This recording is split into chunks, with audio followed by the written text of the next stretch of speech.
AI जो है ना वो सेकुलर भी है और कंट्री स्पेसिफिक भी नहीं है। वाकई कभी ऐसा टाइम आएगा जब रोबोट्स हम पे हुकूमत करने लगेंगे, या ये सिर्फ फिल्मों की हद तक ही है? तो ठीक है। आप कंपटीशन आपका और एआई का नहीं है, आपका उन लोगों के साथ है जिनको एआई नहीं आती। यानी उनको बता दिया कि ये कर लो, ये कर लो, ये कर लो, मतलब थ्योरेटिकली कहानी करा के आप पैसे कमा लेते हैं।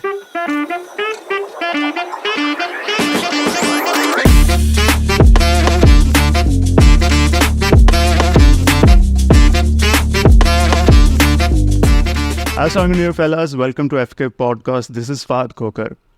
हिस्ट्री में एक बहुत जालिम इंसान गुजरा है जिसका नाम था हिटलर। हिटलर के बारे में बड़ी मज़े मज़े की बातें मशहूर है, जैसा कि इसे औरतों में कोई इंटरेस्ट नहीं था और उसके अलावा ये इंतहा दर्जे का जालिम था। सेकेंड वर्ल्ड वार में नाज़ी की जो इसकी फ़ौज थी उसकी वार टैक्टिक्स भी बहुत ज़्यादा फेमस है। और उन वार टैक्टिक्स के अंदर से एक ज़बरदस्त किस्म की वार टैक्टिक्स ये थी कि इन लोगों ने अपनी प्लटून्स के दरमियान कम्युनिकेशन के लिए एक कोड डेवलप किया जिसको एनिग्मा कोड कहा करते थे। अब अगर इन फौजों के दरमियान की कम्युनिकेशन का पता चल जाता तो जंगे अजीम दोम आराम से जीती जा सकती थी। मेरे ख्याल में जंगे अजीम किसी और ने नहीं जीती, एक आदमी ने जीती थी, उसका नाम था एलन ट्यूरिंग। एलन ट्यूरिंग ने एनिग्मा मशीन के कोड को तोड़ने का एल्गोरिदम बनाया था और इस एल्गोरिदम को उसने इमिटेशन गेम का नाम दिया था। और हिस्ट्री में ये वाक़या जो है मशीन लर्निंग की इब्तदा कहलाता है। मशीन लर्निंग ने जहाँ हज़ारों लाखों लोगों की ज़िंदगी बचाई इस इवेंट से, आज हमारी डिस्कशन ये है कि वही मशीन लर्निंग, वही एआई लोगों की ज़िंदगियाँ और जान और जॉब्स लेने को है। इस बात में कितनी सदाकत है, इस चीज़ को डिस्कस करने के लिए मेरे साथ आज जो गेस्ट मौजूद हैं वो मिस्टर सलमान अली शौकत, और मेरे पुराने कोलीग भी हैं, मेरे दोस्त भी हैं और एआई पर एक्सपर्टीज़ अपनी रखते हैं। सलमान, कैसे हैं आप? कैसे? मैं भी बिल्कुल ठीक ठाक। सलमान, ये बताइएगा, एक इलेक्ट्रिकल इंजीनियर हैं आप, मैं भी इलेक्ट्रिकल इंजीनियर हूँ। एआई और मशीन लर्निंग इस चीज़ की तरफ आ जाना, क्या ये खुला तजाद नहीं है? और अगर आप आ गए तो क्या हर कोई आ सकता है? हाँ, हर कोई आ सकता है। मैं तो खैर धक्के से आ गया। मेरी कोशिश तो यही थी कि हमें जो जॉब्स हैं और जो मेरा फ्यूचर कैरियर हो वो पावर और इलेक्ट्रिक और इसी तरफ हो। लेकिन मास्टर्स के अंदर जब मैं था तो हमारे प्रोफेसर, उनका थीसिस जो था बेसिकली वो उस हवाले से मैंने कोई फिल्टरिंग और ऑप्टिमाइजेशन टेक्निक्स और उस वक्त तरफ चला गया और वहाँ फिर मशीन लर्निंग। और उसके बाद फिर जो पहली जॉब मिली वो कंट्रोल सिस्टम्स के हवाले से, और अल्टीमेटली ऐसा ऐसा ऐसा करते हुए सेल्फ ड्राइविंग कार्स होते हुए हम इस गेम में रस बस गए। तो और ये इतना मुश्किल नहीं है, कोई और भी बंदा आ सकता है, इवन सोशल साइंसेस का बंदा भी आ सकता है, या कोई सिंपल स्टेटिशियंस भी आ सकता है, या इवन कोई एजुकेटर है वो भी आ सकता है। बड़ा सही है। अच्छा, अब एक ना मैं चाहता हूँ हम एक थिन लाइन जो है ना वो एक ड्रॉ करें, क्योंकि इमेज प्रोसेसिंग पे मैंने भी काम किया, आपने भी किया, और एक अरसा दराज से ये चीज़ है कि कंप्यूटर वो सारे काम कर सकता है जो इंसान नहीं कर सकता। ये आर्टिफिशियल इंटेलिजेंस, ये तो थी 2001 में भी स्टीवन स्पीलबर्ग ने मूवी बनाई थी आर्टिफिशियल इंटेलिजेंस। अब आगे क्यों इतनी ज़्यादा ये हाइप पे आ गई है चीज़? अगर वो आप शायद बात कर रहे हैं जिसे कहते हैं जनरल, या जिसे कहते हैं कि बहुत ही ज़्यादा वाकई इंटेलिजेंस वैसे जैसे ह्यूमन की है, कॉग्निटिव इंटेलिजेंस, वो तो अभी तक हम उस तक पहुँच गए। एआई ने अभी ये कर दिया कि इन्होंने कुछ ऐसे यूज़ केसेस जो हैं उन यूज़ केसेस के ऊपर इनको बड़ा ब्रेक थ्रू मिला। जैसे नेचुरल प्रोसेसिंग है, उसके हवाले से चैट जीपीटी या जनरेटिव ट्रांसफार्मर्स जो है जो आपको वॉइस टू टेक्स्ट कर देते हैं या टेक्स्ट समराइजेशन कर देते हैं, या इवन इमेज के हवाले से तो कंप्यूटर विजन के जैसे एल्गोरिथम्स हैं उनके अंदर काफ़ी सारे ब्रेक थ्रूज हैं। सही में रियल टाइम डिटेक्शन है, ऑब्जेक्ट डिटेक्शन है, सेगमेंटेशन है, या टेक्स्ट और इमेज के हवाले से कि आप कुछ टेक्स्ट लिखें और आपको पिकासो जैसी कोई पेंटिंग बना के दे दे जेन एआई, वो उस तरह का। ऐसी कुछ चीज़ें हैं जो नियर इम्पॉसिबल समझी जाती थी कुछ देर पहले, वो अचानक से मंजर आम पे आएंगे thanks to the deep learning part और कुछ न्यू एडवांसमेंट। ठीक है। असल में हमारी जो ऑडियंस है ना वो बिल्कुल यूँ समझ लीजिए कि आज पहली दफ़ा वो एआई का वर्ड सुन रहे हैं, तो ना तो उन्हें डीप लर्निंग का मतलब पता है, ना उन्हें एमएल का मतलब पता है, किसी चीज़ का उन्हें जो है ना मतलब नहीं पता। ठीक है, तो मैं ये चाहता हूँ कि एक तो ये चीज़ आपने क्लियर की कि हर कोई बंदा कर सकता है, बट व्हाट आर द वो एक मैं चाह रहा हूँ स्टेप बाय स्टेप आप बता दो कि कहाँ से एक सिरा मिले जहाँ से मैं स्टार्ट करूँ और मैं इवेंचुअली करते करते कोई एआई इंजीनियर बन सकूँ। Over D. अच्छा, अगर तो आप बिल्कुल ही बेसिक से स्टार्ट करना चाहते हैं तो उसमें मैथमेटिक्स जो है वो एक तो कोर एक चीज़ आपको चाहिए। उसमें 4 सब्जेक्ट्स हैं मैथमेटिक्स के। आप कोशिश करें कि पहले उन 4 सब्जेक्ट्स की बेसिक्स और जो उनका नॉलेज है उस पे ऊपर अगर आप अबूर हासिल कर लें। उसमें सबसे पहला जो सब्जेक्ट आपका है वो है लीनियर अलजेब्रा। वो हम तकरीबन अपना एफएससी के हर बच्चे को पढ़ाया जाता है। ओ लेवल्स ए लेवल्स के बच्चों को पढ़ाया जाता है। फिर तो इंजीनियरिंग के अंदर स्पेसिफिकली वो पढ़ाया जाता है। राइट। दूसरा सब्जेक्ट है आपका स्टैटिस्टिक्स और प्रोबेबिलिटी। Right. ये 2 सब्जेक्ट्स जो स्टैटिस्टिशियंस है वो तो पढ़ते जो हैं। आपका फेवरेट सब्जेक्ट रहा है ना, आप माशाल्लाह। और तीसरा जो है वो है कैलकुलस या Right. चौथा कैलकुलस आप समझ। Right. कैलकुलस तो इंजीनियर्स की तो मजबूरी है, पढ़ना पड़ता है। लेकिन अगर आम आदमी भी कैलकुलस थोड़ा सा पढ़ ले तो वो प्रोग्रामेटिकली और बाकी उसके बाद टूल्स आ जाते हैं कि आपने इनको यूज़ कैसे करना है। तो पाइथन एक बेसिक टूल है कंप्यूटर प्रोग्रामिंग के हवाले से। तो आपको अगर ये चीज़ें पता है तो आप पाइथन सीखें। और उसके बाद कुछ लाइब्रेरीज़ हैं। लाइब्रेरी हम तो पुराने ज़माने में ये सब देते थे ना कि जहाँ किताबें रखी किताबें जहाँ रखी जाए। अब लाइब्रेरी का मतलब कंप्यूटर साइंस के दौर में ऐसा है कि जहाँ बने बनाए लोगों के किए हुए काम रखे हुए होते हैं कोड की सूरत में। Right. तो आप उनकी फंक्शनैलिटीज़ यूज़ कर लेते हैं बजाय इसके कि वो पूरा का पूरा काम खुद लिखे बगैर। बिल्कुल तो ठीक है। वो लाइब्रेरीज हैं कुछ आएगी, वो आप डाउनलोड कर लें, इस्तेमाल कर लें। फिर इसमें डिपेंड करता है कि आपने पाथ कौन सा चूज़ करना है। क्या आप खुद से फ्रॉम स्क्रैच बिल्ड करना चाह रहे हैं या आप कोई बनी बनाई प्रोडक्ट्स जो हैं एआई की उनके हवाले से काम करना चाह रहे हैं, या आप ये चाह रहे हैं कि आप एआई की कोई प्रोडक्ट मैनेजमेंट वाली साइड पे चले जाएं, खुद उसकी प्रोडक्ट्स बेचना शुरू कर दें। तो उसमें अगर आप बिल्कुल ही प्रोग्रामिंग और मैथमेटिक्स और इन चीज़ों से बचना चाह रहे हैं तो उस हवाले से एटलीस्ट आपको ये नो हाउ हो कि कौन कौन से एल्गोरिथम्स और कौन कौन से यूज़ केसेस पॉसिबल है एआई के थ्रू, ताकि जब आप बात करें लोगों से या आपको ये पता चले कि एक मसला है, एक प्रोसेस है, उसको आप मज़ीद ऑप्टिमाइज़ कैसे कर सकते हैं, क्या एआई इसमें मदद कर सकती है। तो जैसे एक जज है या एक वकील है, तो अगर उस वकील को ये पता हो कि मैं जो प्रोसेस सारा दिन करता हूँ, या एक डॉक्टर है कि Right. मैंने मेरा मरीज़ है, उसकी एक रिपोर्ट है, उसकी रिपोर्ट अगर मेरे पास आई है तो क्या एआई मुझे इसमें हेल्प कर सकती है कि मैं बजाय एक दिन में 10 मरीज़ देखने की बजाय मैं 10,000 मरीज़ क्यों ना देखूँ, ज़्यादा लोगों का भला क्यों ना करूँ। बिल्कुल ठीक। तो वो उस हवाले से भी कुछ अप्रोचेज़ हैं जिनमें वो एआई के बने बनाए टूल्स हैं, सिर्फ उनसे बेसिक अंडरस्टैंडिंग ले लें, उनके अंदर उनको यूज़ करने का तरीका सीख लें। जैसे ChatGPT 3 है, उसकी ट्रेनिंग होती है, आप वैसे भी यूज़ कर सकते हैं विदाउट ट्रेनिंग के, लेकिन अगर आपको ट्रेनिंग लेके यूज़ करें, जैसे प्रॉम्प्ट इंजीनियरिंग एक हवाले से एक काम है, ठीक वो आप सीख लें। या कंप्यूटर विजन के हवाले से बहुत ऐसी चीज़ें हैं कि वेबसाइट्स हैं जिनके ऊपर आप टेक्स्ट लिखते हैं तो वो आपको इमेज बना के दे। तो इस तरह के बहुत कुछ टूल्स हैं, वो आप सीख लें तो यू कैन स्टार्ट। ठीक है, यू कैन स्टार्ट। ये बात सुनने में बड़ी फैसिनेटिंग लगती है सलमान, लेकिन मैं प्रैक्टिकली देखता हूँ ना, तो मुझे ये चीज़ तो ख़तरनाक सी लगती है कि यार आपने एक प्रॉम्प्ट डाली और उसने आर्टिकल निकाल कर दे दिया, और आपने एक प्रॉम्प्ट डाली, तस्वीर उसने निकाल कर दे दी। ठीक है, एक तो ये यहाँ पे आकर ह्यूमन क्रिएटिविटी क्या आपके ख्याल में चैलेंज नहीं हो जाती? इस बारे में आप क्या कहते हो? देखिए, एआई जो अभी तक बन के दुनिया के सामने आई है वो अभी भी इस कैपेबल नहीं हुई कि कुछ नया क्रिएट कर सके। वो उसी सैंपल जो उसको फीड किया गया है, जो उसको ट्रेन किया गया है, उसी सैंपल के अंदर से अपने आप को एक्सप्लोर करके कोई ना कोई चीज़ निकालती है। अनलेस एंड अनटिल आप रीइंफोर्समेंट लर्निंग या कुछ और टेक्निक्स है उनको वो कंसिडर कर रहे हैं, वरना नॉर्मली एआई वही काम करके दे रही है जो आपने उसको काम सिखाए हुए, और उसी के नज़दीक वाले सैंपल्स के ऊपर वो आपको डाटा बना के दे रही है। ह्यूमन क्रिएटिविटी या जैसे बच्चों की एजुकेशन के हवाले से बात है कि अगर कोई बच्चा या कोई और बंदा जो है वो उसको यूज़ कर रहा है और उनकी क्रिएटिव कैपेसिटी इससे कम हो रही है, उसका एग्जांपल मैं एक तो वाकई नुकसान तो है, लेकिन एक एग्जांपल ये भी है कि जब बैंक्स नए आए और उन्होंने एटीएम लॉन्च की तो उन्होंने सबसे पहले उनका कॉन्सेप्ट ये था कि एटीएम आने के बाद बैंक टेलर्स की जॉब खत्म चली जाएगी और ख़त्म। ऐसा ही है, लेकिन अल्टीमेटली ऐसा हुआ नहीं। एटीएम आने के बाद बैंक टेलर्स तो वहीं रहे, लेकिन बैंक्स ने एटीएम ज़्यादा कर दिए, उनको कस्टमर्स को यूज़ करना और कस्टमर्स को फैसिलिटेट करना बहुत आसान रहा।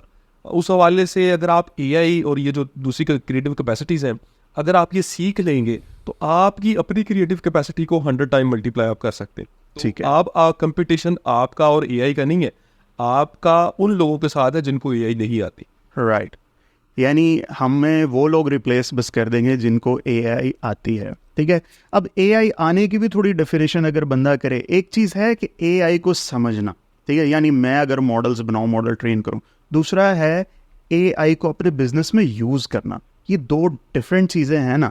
हर बंदे को तो ज़रूरत नहीं है एआई को सीखने की, बल्कि एआई को अपने बिजनेस में इम्प्लीमेंट करने की, इज़न्ट इट?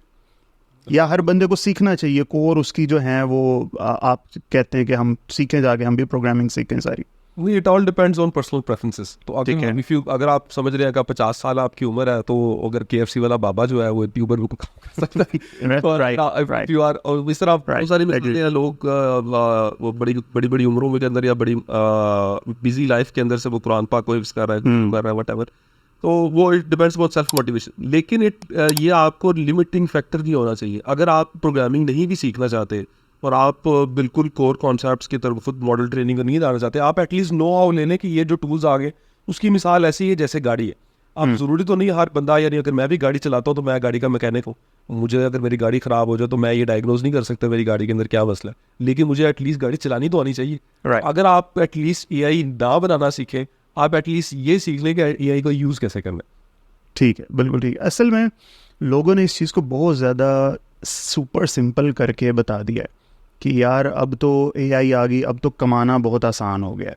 ठीक है, प्रॉम्प्ट लिख के काम कर लो, प्रॉम्प्ट लिख के आप इमेजेस बना लो। ठीक है, पहले तो मुझे ये एक बात बताएं, जो इमेजेस बनते हैं मिड जर्नी से या फिर ChatGPT 4 से, ठीक है, इनकी एप्लीकेशन है क्या? मुझे तो पर्सनली, आप इसे मेरी कम इल्मी कह सकते हो, ठीक है, बट मुझे पर्सनली समझ नहीं आता कि इन इमेजेस की कहाँ पे इम्प्लीमेंटेशन, क्योंकि गूगल AI इमेजेस को इतना ज़्यादा इनकरेज नहीं करता। ठीक है, तो कहाँ पे ये इमेजेस जाके यूज़ होंगे?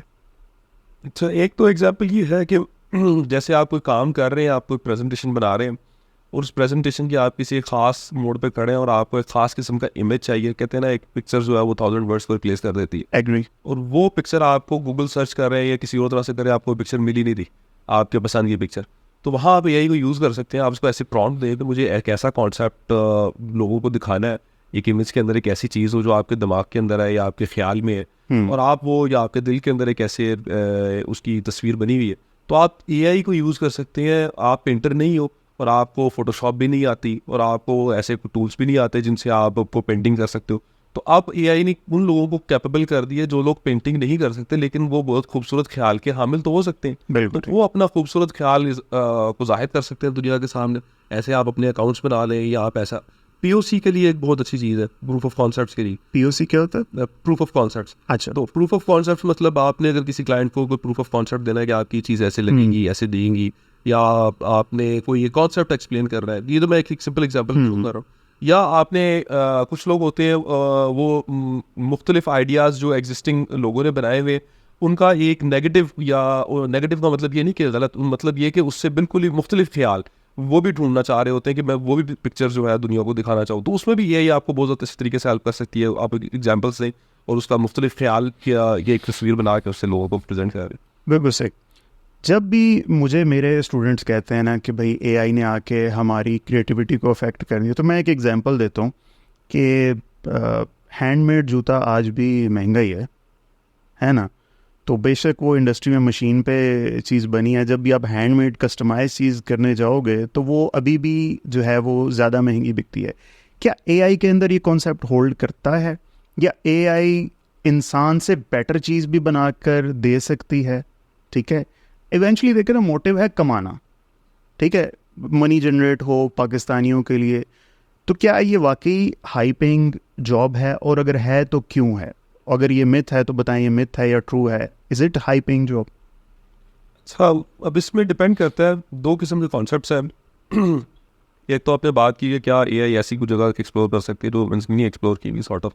तो उसमें रीइंफोर्समेंट लर्निंग के ये एक एल्गोरिथम है। बेसिकली उन्होंने क्या किया कि कंप्यूटर गेम्स जो अटारी गेम्स होती थी पुराने ज़माने में, हम लोग भी खेला करते थे, जिसमें पिंग पोंग हो गई या बहुत सारे टैंक हो गई, इस तरह गेम्स हो गई, तो वो गेम्स उन्होंने AI को कहा कि आपने खेल लिए, और AI को कहा कि आपने खुद ही सीखनी भी है। जैसे एक चेस का प्लेयर दूसरी साइड पे AI बैठ गया और खुद भी इस तरफ AI बैठ गया, दोनों को आपने बताया कि एक दूसरे को हराना, तो उन्होंने आपस में या एक दूसरे के साथ खेल के वो चीज़ सीख लेनी। उसके अंदर वाकई उन्होंने ऐसी चीज़ें सीखी हैं और AI ने दुनिया के सामने प्रेजेंट की हैं। जैसे पिछले दिनों ये गो एक गेम होती है, गो है, पता नहीं क्या नाम है उसका, उसमें ओके, व्हाटएवर। तो उसमें एक ऐसा मूव AI ने दिया जिसमें वर्ल्ड चैंपियंस के साथ AI ने खेली, और वो मूव ही किसी को नहीं पता था, और ग्रैंड मास्टर्स को उन्होंने हरा दिया AI ने। उस हवाले से AI ने वाकई हेल्प किया ह्यूमन क्रिएटिव कैपेसिटी को एनहांस करने के लिए, कि अब मूव हमें पता है।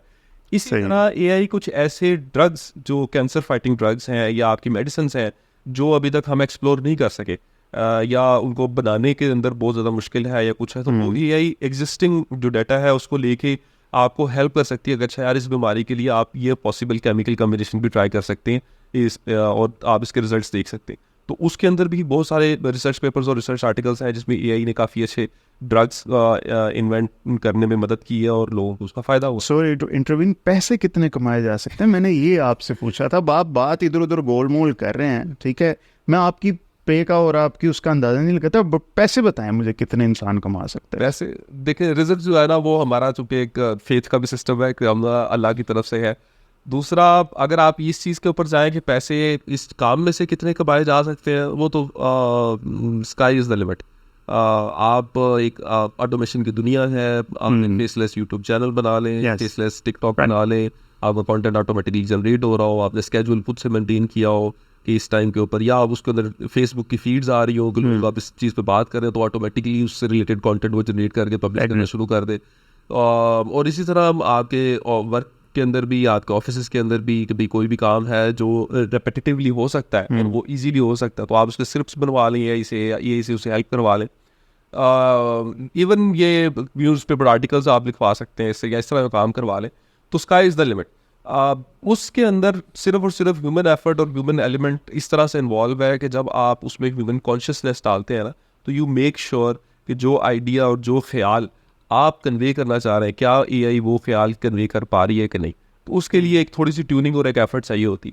उसके अंदर पर्सनली अगर मैं बताऊँ तो मैं लैंग्वेजेस में इतना ज़्यादा स्ट्रॉन्ग तो नहीं हूँ, तो मुझे एआई ने इस तरह से हेल्प किया है जो कि शायद मेरे कोई पर्सनल ट्यूटर मिलता और वो मेरे बिजनेस राइटिंग के हवाले से या मेरी ऐसे राइटिंग के हवाले से उनको चेक करता और उसमें से गलतियां निकालता और मुझे बताता है कि ये आप जगह इंप्रूव कर सकते हो। तो मैंने अगर कोई चीज़ लिखनी है या कुछ करनी हो तो मैं एआई को देकर उससे पूछ लेता हूँ कि you being an expert please guide me, how can I improve. तो वो मुझे इंप्रूवमेंट के हवाले से बताता। लेकिन जो ख्याल मैंने अपना पेपर पे उतारना है या पेंसिल के थ्रू लिखना है या कुछ भी लिखना है, वो ख्याल तो ओरिजिनली मेरा है, और उस ख्याल की खूबसूरत तरीके से रिप्रेजेंटेशन कितनी हो सकती है उसमें मैं एआई को एज अ टूल यूज कर सकता हूँ और उसमें मैं अच्छे खासे पैसे कमा सकता हूँ। अब कितने कमा सकता हूँ उसका वो ये कि नहीं, आपकी कोर एक्सपर्टीज फिर क्या है? आप प्रोग्रामिंग में आपने कहा यू आर वीक, तो आप एआई को लेके आप क्या करके पैसे कमा रहे हैं? अच्छा, एआई को मैं बेसिकली एआई के हवाले से जो इनकी एप्लीकेशंस है कंप्यूटर विजन में और नेचुरल लैंग्वेज प्रोसेसिंग में, कि अगर हम मिसाल के तौर पे आपका कोई रेस्टोरेंट है, उस रेस्टोरेंट ने ऑनलाइन ऑर्डर लेना है, उसमें फूड पांडा यूज़ कर रहे हैं या इंटरनेशनली कोई भी लोग है, कोई या जैसे कस्टमर सर्विस है, तो उस कस्टमर सर्विस में जो भी एक बॉट बैठा होता है और उस बॉट ने आपको क्वेश्चंस लेके आंसर करना, तो वो ह्यूमन लाइक आंसर वो देना शुरू कर दे कि लेट्स सपोज मुझे एक पूरी की पूरी वेबसाइट में खास इन्फॉर्मेशन चाहिए, तो वो खास इन्फॉर्मेशन मुझे 10 प्रॉम्प्टों के बाद ना मिले, मुझे डायरेक्ट मैं पूछूं तो मुझे मिल जाए। ये उसकी लोकेशन कैसी है, उसका मेन्यू किस तरह का है, उसका शेफ क्या कर रहा है, या उसकी कौन सी बेहतर चीज़ें हैं, जो भी ऐसी चीज़। दूसरा ये है कि इस तरह के एल्गोरिथम, इस तरह के यूज़ केसेस लोगों को एजुकेट करना। हम किसी बिजनेस के पास गए और उन बिजनेस को बताना कि आप अपने बिजनेस को मज़ीद इम्प्रूव कर सकते हैं अगर आप एआई की फ़ला कैपेबिलिटीज़ अपने अंदर उनको यूज़ करके अपनी प्रोडक्टिविटी को आप इन्हेंस करें।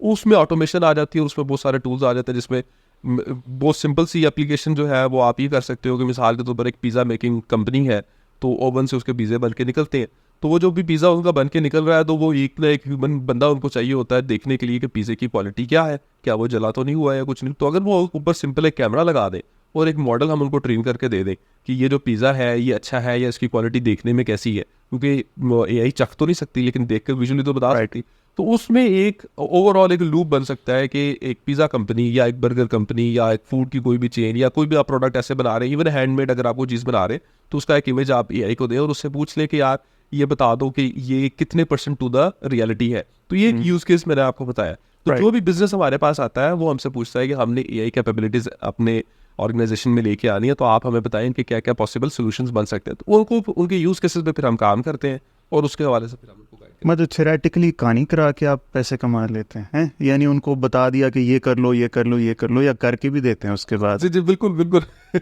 शुरू में तो कहानियाँ ही है, क्योंकि जब किसी ने देखा नहीं हुआ तो उसके लिए तो कहानी है।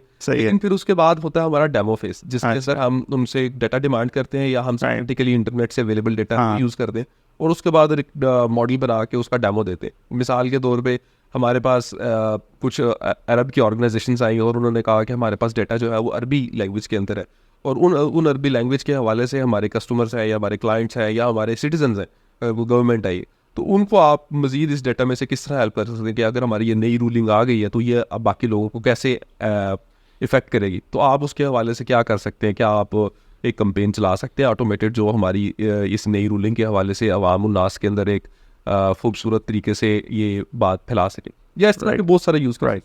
अब मगर इसके अंदर अब देखना, एक डेटा साइंस का एक्सपर्ट होता है, फिर एक एमएल होता है, फिर एक एमएल ऑप्स वाला होता है। इन सारे जो एआई के फील्ड है, इसके अंदर सबसे मुश्किल काम किसका है और हाईएस्ट पेड कौन सी जॉब है? यानी अब मैं इसलिए पूछ रहा हूँ, फ़र्ज़ करो ना एक स्टूडेंट है, अब वो 3rd ईयर में है, 4th ईयर में है, he is aspiring to become an AI engineer, AI expert, तो उसे किस पोजीशन को अचीव करने को जो है ना एस्पायर करना चाहिए? जस्ट फॉर द मोटिवेशन आप मुझे ये बताइएगा। देखिए, टॉप पेइंग जो लोग होते हैं वो तो ऑब्वियसली मैनेजरियल रोल्स में और सीईओ रोल्स पे होते हैं। अगर आप सीटीओ बन गए किसी भी ऑर्गेनाइजेशन के चीफ टेक्नोलॉजी ऑफिसर, तो वो आप तो हाईएस्ट पेड होंगे।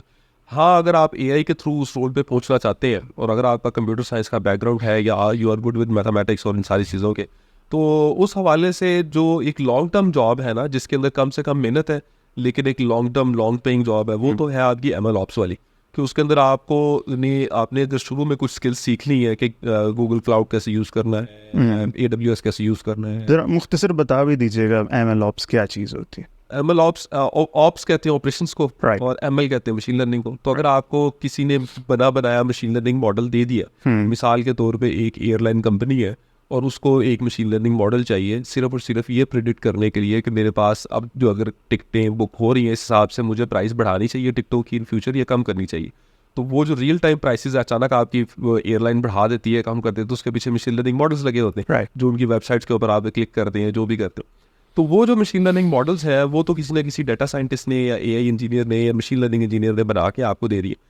अब आपका काम ये होता है कि वो जो मशीन लर्निंग मॉडल्स आपके पास आ गया, अब आपकी ये टेंशन नहीं है कि मशीन लर्निंग मॉडल कैसे बना है, आपकी ये टेंशन है कि ये मशीन लर्निंग मॉडल अचानक से 10 लाख लोग, 20 लाख लोग, 50 लाख लोग अगर यूज़ करना शुरू कर दें, तो क्या उन सब लोगों को सेम टाइम पे एक्सेस और सेम क्वालिटी की एक्सेस मिलेगी? मिसाल उसकी सबसे बेसिक मिसाल है, जैसे हमारे यहाँ पाकिस्तान के अंदर बोर्ड का रिजल्ट आता है, तो जिस दिन हमारा रिजल्ट आता है उस दिन हमारी बोर्ड की वेबसाइट ही बैठ जाती है। राइट, ऐसे ही होता है, और हम तो खुश होते थे उस पे। तो वो जो मशीन लर्निंग ऑप्स का ऑपरेशंस का जो बंदा है या डेव ऑप्स का जो बंदा है, इस किस्म के लोगों की, या डाटा इंजीनियर जो बंदा है, इस किस्म की जो टीम्स होती हैं आपकी, इनका काम ये होता है टू मेक श्योर, या मिसाल के तौर पर कोका कोला उन्होंने कोई एक ऐसी कंपेन लॉन्च की है जो कि डिजिटल कंपेन है, उनकी वेबसाइट पे जाके आप गेम खेलेंगे, उसके बाद आपको पॉइंट्स मिलेंगे वट। तो वो जैसे ही उन्होंने लॉन्च किया, अनाउंस किया अपने फेसबुक चैनल से या ट्विटर से या कहीं से भी, तो अब अचानक लोगों ने आना शुरू कर देना। शुरू में 10 बंदे आ रहे हैं, फिर 20 आ रहे हैं, फिर एकदम 50,000 आ जाए, एकदम 1 लाख। तो वो एकदम से सिस्टम स्केल अप कैसे होगा आपका? तो वो जो उसके लिए जो टेक्नोलॉजीज चाहिए क्लाउड के अंदर, या जो कैपेबिलिटीज़ चाहिए, या जो आपको टेक्निक्स और टूल्स का पता होना चाहिए, वो अगर आप कैपेसिटी एक दफ़ा सीख लेते हैं तो उसके बाद ये फिर कॉपी पेस्ट है आपके लिए भी, तो आप अपने हिस्से के काम भी बड़े आसानी से कर सकते हैं। और अगर आप चले जाते हैं मशीन लर्निंग इंजीनियर वाली साइड पे या आप डेटा साइंस वाली साइड पे, उसके लिए आपको डीप मैथमेटिकल अंडरस्टैंडिंग होना बहुत ज़रूरी है, एल्गोरिथम डेवलपमेंट अंडरस्टैंडिंग होना बहुत ज़रूरी है, कि अगर आपके पास एक ख़ास किस्म का यूज़ केस आया तो आपको ये ज़रूर पता होना चाहिए कि वो यूज़ केस को इम्प्लीमेंट करने के लिए कौन कौन सा कॉन्सेप्ट आप मैथमेटिक्स का यूज़ कर सकते हैं, क्योंकि हम बेसिकली कॉज एंड इफेक्ट को ही लेके चल रहे होते हैं कि अगर ये होगा तो इसका मतलब ये है, या ये। इतनी बातें कहाँ कोई हमें बताता है? बेशक हमने इंजीनियरिंग की, हमें तो किसी ने ये बातें ही नहीं बताई कि यार ये लीनियर अलजेब्रा पढ़ रहे हो, इसकी ये इम्प्लीमेंटेशन होगी। इस वक्त तो बच्चों को यार सिर्फ और सिर्फ ना ग्रेड की परेड के अंदर वो पढ़े हुए हैं, ठीक है।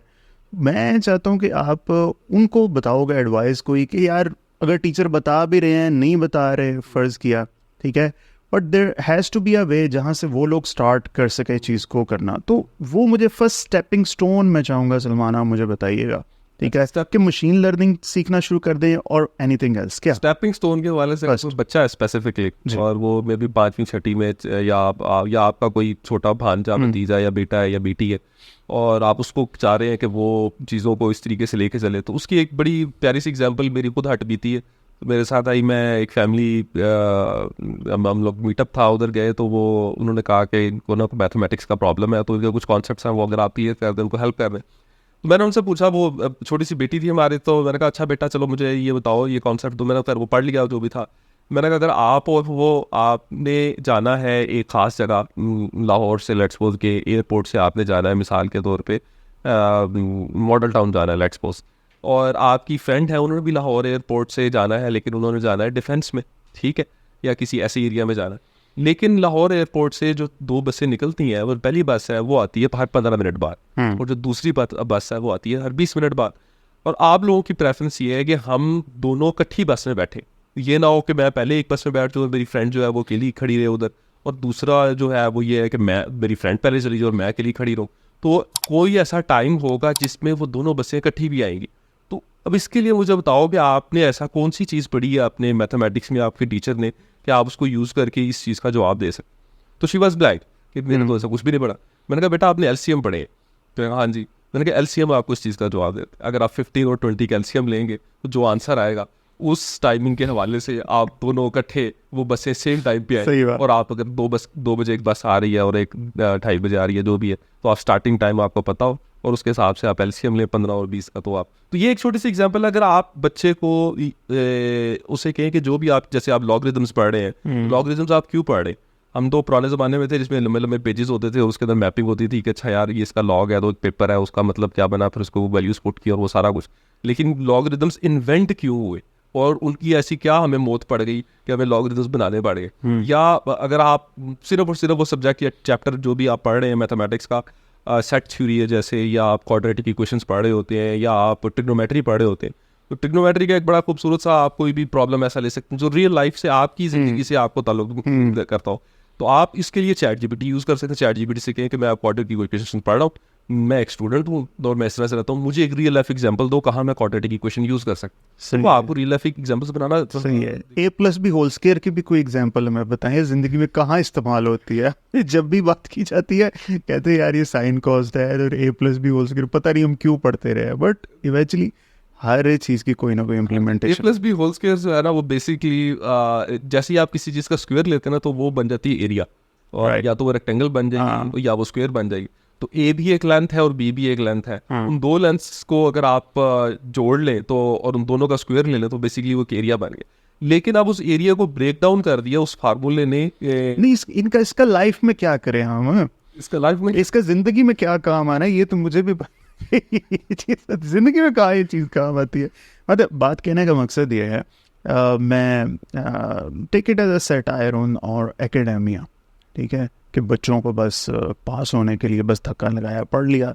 और वो जिस बच्ची का भी आप जिक्र कर रहे हो उसने भी इस वर्ड प्रॉब्लम जब सामने आई उसने उसको बस वो रटा मार के उसने बस गुजार दिया, क्योंकि उसके ऊपर बस प्रेशर होता है कि तुमने पास होना है, उसके बाद इंजीनियरिंग कॉलेज में जाना है, मेडिकल में जाना है। वो बस इसी चीज़ के लिए जो है ना बस हम पढ़ते हैं। इल्म की मंजिल जो है ना वो गलत हो गई है हमारे यहाँ मेरे ख्याल में।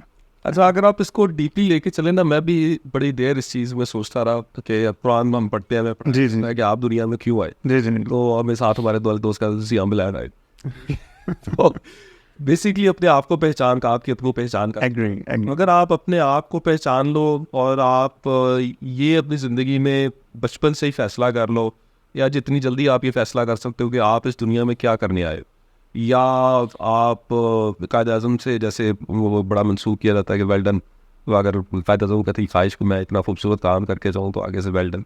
और या बहुत सारे बड़े बड़े लोग दुनिया में गुजरे हैं, जैसे सरकार दो आलम की सल्लल्लाहु सल्लल्लाहु अलैहि वसल्लम, वो यही है कि भाई वो माफ़ी के हवाले से उनसे ऊपर मैंने नहीं आज तक वो बंदा देखा, और बल्कि कुर्बानी के लेवल के हवाले से तो उनकी एक कोशिश है, स्ट्रगल है, वो सारा कुछ। इसी तरह नेल्सन मंडेला स्पेसिफिकली कि जिसके पूरे लोग वो जो था वो पेशाब किया करता था उसी बस ऐसे ही किया करता था, और वो कहता है कि मुझे जब मैं बिल्कुल मेरी लास्ट टाइम और मैं ये होप प्रे करने लगी तो मुझे हुसैन याद आए क्या कि नहीं हिम्मत नहीं आ रही तो हाउ कैन आई।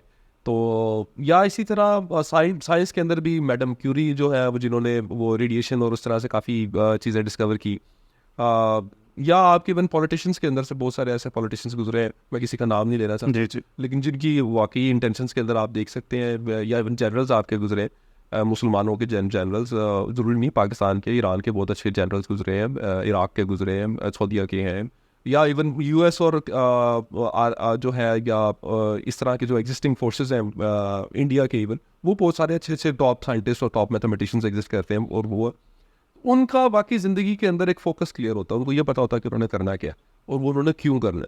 तो आप अपना क्यों एज सुन एज पॉसिबल ढूंढ लें।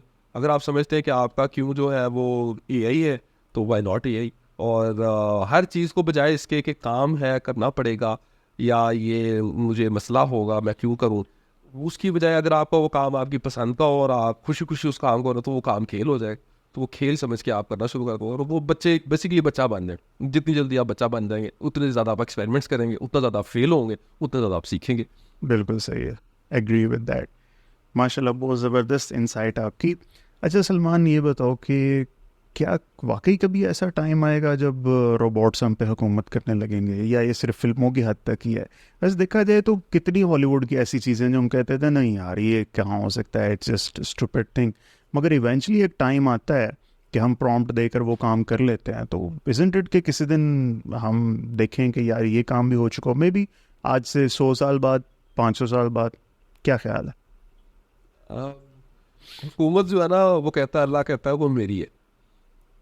हुकूमत जो है ना वो सिर्फ और सिर्फ अल्लाह की है। उसके अलावा इवन जो मुसलमान या नॉन मुस्लिम भी जल्लाद गुजरे हैं हिस्ट्री के अंदर, उन्होंने भी कोशिश ये की कि हुकूमत किसी ना किसी तरीके से हमारे पास आ जाए।